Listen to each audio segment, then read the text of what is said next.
వేల మండలంలోని గూడా గ్రామంలో భవ్య జ్ఞానేశ్వరి పారాయణ సప్తాహ వేడుకలు ఘనంగా జరిగాయి. శ్రీ బాజీరావు బాబా భవ్య జ్ఞానేశ్వరి పారాయణ సప్తాహ వేడుకలను 7వ రోజు వరకు భక్తి శ్రద్ధలతో జరుపుకున్నారు. చివరి రోజు గ్రామంలో ఉదయమే బాబా భక్తులు బాజీరాం బాబా పల్లకిని ప్రధాన వీధుల గుండా డప్పు వాయిద్యాలు భజన కీర్తనల మధ్య ఊరేగింపు చేపట్టారు.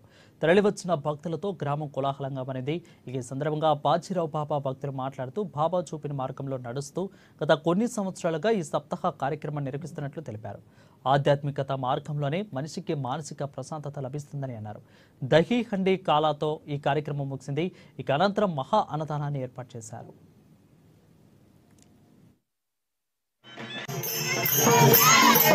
महाराज की ज्ञानेश्वर मौली की जगत गुरु तुकाराम महाराज की सब साधु संतन की बाजीराव बाबा की है।